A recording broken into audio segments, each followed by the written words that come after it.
Screen writer association, Swami Periyar और उनकी सच्ची रामायण। लेखक Sumedh Jagarwal. Diploma and degree in chemical engineering, MA, LLB, PGD, SHE। एक मधुर निवेदन।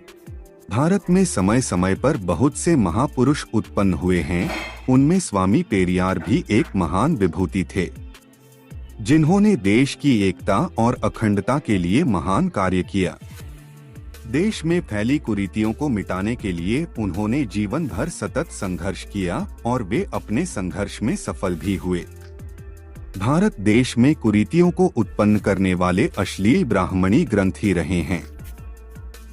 ऐसे ग्रंथों की आंतरिक सामग्री को उजागर करके उन्होंने ब्राह्मणी व्यवस्था में खलल मचा दिया। ब्राह्मणी ग्रंथों को अश्लील, काल्पनिक और मनगढ़ंत प्रमाणित कर दिया। उनके ऐसे लेखन को देश के उच्चतम न्यायालय ने भी प्रमाणों के आधार पर मुहर लगा दी थी।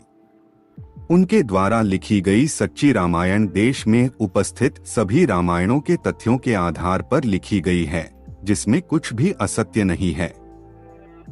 जब सच्ची रामायण जैसे ग्रंथों के माध्यम से ब्राह्मणी लोगों की असलियत सामने लाई जाती है, तो वे तिलमिलाने लगते हैं। रामायण एक काल्पनिक और भारतीय लोगों को नीचा दिखाने के लिए लिखी गई एक मनगढ़ंत कथा है, जिसका कोई भी प्रमाणिक आधार नहीं है। रामायण के चरित्रों में ऐसा कुछ भी नहीं है कि उनकी आराधना की जाए।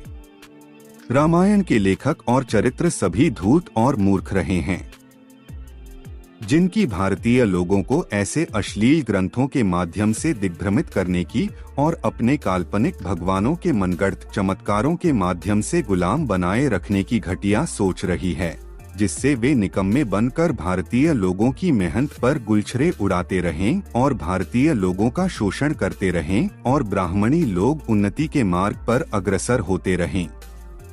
देश की एकता, अखंडता और मनुष्य जाति के हित के लिए रामायण में ऐसा कुछ भी नहीं है कि उसका अनुसरण किया जाए। स्वामी पेरियार और उनकी सच्ची रामायण पुस्तक को स्वामी पेरियार के तथ्यों के आधार पर विज्ञानी तर्कों के आधार पर एक नए सिरे से सुसज्जित किया है, जो कि ब्राह्मणी ग्रंथों के पाखंडों को उजागर करने के लिए नितांत आवश्यक हैं। ये पुस्तक ब्राह्मणी लोगों को आरंभ में कड़वी लगेगी, परंतु वे लोग देश हित और संपूर्ण भारतीय समाज के हित के संबंध में सोचेंगे तो ये ही पुस्तक उनको मधु अर्क की तरह मीठी लगेगी। देश से पाखंड और अंधविश्वास को मिटाकर देश में हर मनुष्य की सुख शांति के लिए विज्ञान की सतत अविचल धारा का विचरण करने के लिए ये पुस्तक बहुत ही खरी उतरेगी। भारतीय मनुष्यों में जाति, धर्म, पाखंड, अंधविश्वास और काल्पनिक भगवानों के जो मनोविकार भरे हुए हैं, उनसे छुटकारा मिलेगा। धन्यवाद। Sumedh Jagarwal.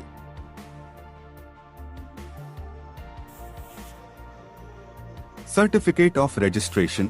This is to certify that I have registered this story, titled Swami Periyar और उनकी सच्ची Ramayan, written by Sumedh Jagrawal, whose SWA membership is 036481 on 22nd April 2018. And as a proof thereof is placed below my digital signature and seal of the association with relevant details in the QR code. CC Avenue, reference no.107359804657 and order ID 036481-10. Zaman Habib, General Secretary SWA. Note: this certificate is subject to the declaration by the writer that this work is my original creation. I hereby declare that I have neither read it anywhere nor watched it in any film, TV show. Registration of this work will automatically stand cancelled, and I will be solely responsible for the consequences case it is found otherwise. I understand that my whatsoever tampering with document cancels the digital signature and thus the registration.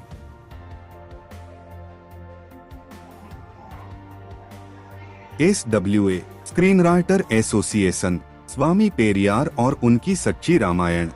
विषय सूची, क्रमांक संख्या विषय का नाम पृष्ठ संख्या 1 स्वामी पेरियार और उनका संघर्ष।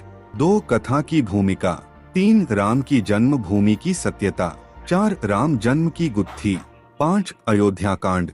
6 सीताहरण। 7 किष्किंधा कांड। 8 सुंदर कांड। 9 लंका कांड। 10 उत्तर कांड। 3 राम की जन्मभूमि की सत्यता। जितनी भी सभ्यता विकसित हुई हैं, वे नदियों और घने जंगलों के किनारे ही विकसित हुई हैं। उस समय मनुष्य खाने और पीने के लिए प्राकृतिक स्रोतों पर निर्भर रहता था। गंधर्वों का गांधार देश सिंधु घाटी सभ्यता में सिंधु नदी के दोनों किनारों पर विकसित हुआ था। गंधर्वों के गांधार की पुष्टि ऋग्वेद, रामायण एवं महाभारत से होती है। दशरथ द्वारा किए गए अश्वमेध यज्ञ में उनकी ससुराल सिंधु घाटी के कई राजाओं का वर्णन आया है। वाल्मीकि रामायण। वाल्मीकि रामायण का लेखन और रामायण की घटना का वृतांत सिंध घाटी की सभ्यता के बाद का प्रमाणित होता है। भरत ने अपने नाना केकयराज अकपति के आमंत्रण और उनकी सहायता से गंधर्वों के देश गांधार को जीता। इससे सिद्ध होता है कि अयोध्या नगरी भी सिंधु घाटी सभ्यता के आसपास ही थी। महाभारत युद्ध के बाद परीक्षित के वंशजों ने कुछ पीढ़ियों तक वहां अधिकार बनाए रखा। वर्टिकल बार महाभारत की घटना भी सिंध घाटी के बाद की है। सिंधु सभ्यता के लोग नागवंशी भी कहलाते थे, इसलिए जन्मेजय ने अपना नागयज्ञ भी वहीं किया था। ऐसा वाल्मीकि रामायण की पृष्ठ संख्या 1016 सर्ग 101 उत्तरकांड में लिखा है। इससे प्रमाणित है कि वर्तमान अयोध्या राम की जन्मभूमि नहीं है। वाल्मीकि रामायण में बुद्ध को नास्तिक कहकर उन्हें मारने की बात लिखी गई है। राजा आम्भी, चंद्रगुप्त मौर्य, बिंदुसार सम्राट अशोक, कनिष्क इत्यादि का अधिकार तक्षशिला अर्थात सिंधु घाटी पर बना रहा। वर्टिकल बार हमारे देश का नाम भारतवर्ष रहा है और भारतवर्ष में 16 महाजनपद रहे हैं, जिनमें अयोध्या का नाम अंकित नहीं है। इससे सिद्ध होता है कि उस समय भी अयोध्या नहीं थी। यदि अयोध्या राम की जन्मभूमि रही होती तो सिंध घाटी की तरह अयोध्या में भी राम के प्रमाण मिलते। अभी तक अयोध्या में ऐसा कोई भी प्रमाण नहीं मिला है। इक्ष्वाकु वंश के समस्त राजाओं ने कपिलवस्तु पर राज्य किया है। इक्ष्वाकु वंश की उत्पत्ति कपिलवस्तु की है और कपिलवस्तु को ही जनतंत्र होने के कारण अयोध्या कहा गया है। इक्ष्वाकु राजाओं की भाषा पाली रही है और राम की भाषा संस्कृत रही है, इसलिए राम इक्ष्वाकु वंश के नहीं थे। भारतवर्ष में आम लोगों की जानकारी के लिए जितने भी प्राचीन शिलालेख हैं, उन पर पाली भाषा ही है, संस्कृत नहीं। इसका तात्पर्य है कि राम की भारतीय लोगों के साथ वार्तालाप काल्पनिक है। राम का भारत में ऐसा कोई भी शिलालेख नहीं है जिसमें राम ने भारतीय जनता को संस्कृत भाषा में कोई संदेश दिया हो। इसका मतलब है कि रामायण के सभी पात्र काल्पनिक हैं।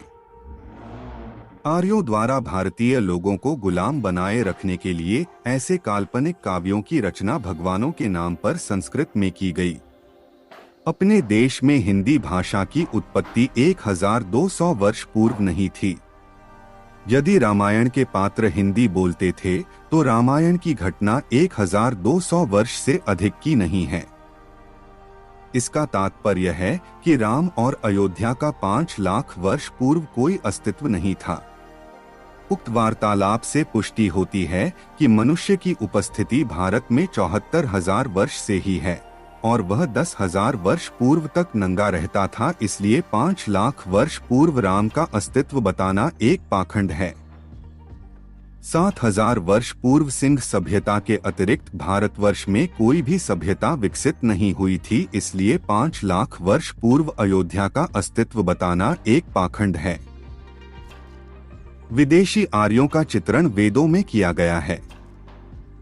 वर्तमान में यह प्रमाणित हो चुका है कि आर्य लोग यूरोपीय मूल के थे, जो कि विचरण करते हुए मध्य एशिया में आए और मध्य एशिया से उनका आगमन भारत की तरफ हुआ।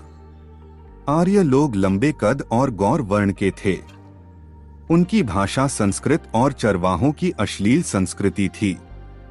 ये लोग भारतीयों की अपेक्षा युद्ध में अधिक पारंगत थे, जो कि आर्यों और अनार्यों के वेदों में वर्णित संघर्ष से प्रमाणित होता है।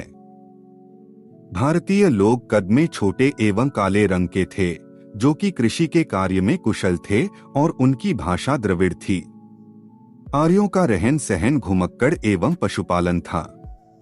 ठंडे स्थलों में रहने के कारण ये लोग मांस मदिरा का ही प्रयोग करते थे। ठंडे देशों में आज भी गौमांस एवं मदिरा का ही प्रयोग 100% किया जाता है। उन ठंडे देशों में कोई भी व्यक्ति बिना मांसाहार के जिंदा नहीं रह सकता है।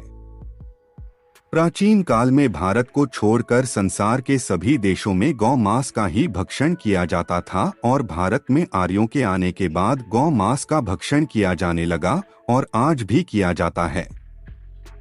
आर्य लोगों का रहन सहन घुमक्कड़ होने के कारण वे अपने पालतू पशुओं का ही मांस खाकर जीवन यापन करते थे। प्राचीन काल में जहां गाय मांस को भूना जाता था, वेदों में उसका नाम यज्ञ के नाम से जाना जाने लगा। भारतीय लोगों द्वारा आर्यों की इस प्रथा का विरोध किया जाता था, तो उनको धर्म विरोधी घोषित करके राक्षस या दैत्य के नाम से अपमानित किया जाता था। वेद, रामायण एवं महाभारत काल में भी ऐसी घटनाओं की कोई कमी नहीं थी।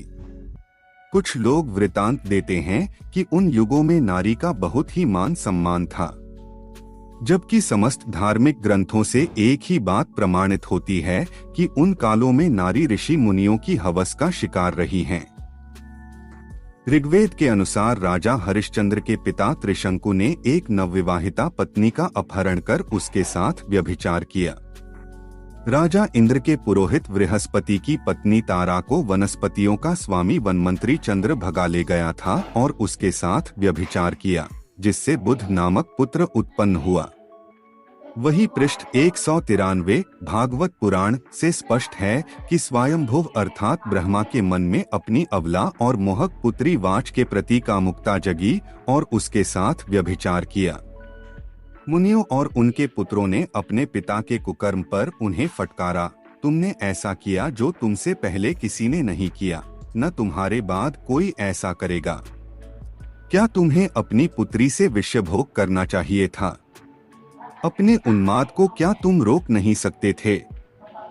संसार के तुम्हारे जैसे गौरवशाली व्यक्ति के लिए यह प्रशंसनीय नहीं है। यज्ञों में जहां एक और भयंकर हत्याकांड होता था, वहां वास्तव में एक प्रकार का उत्सव बन जाता था। भुने हुए मांस के अलावा मादक पदार्थ भी होते थे।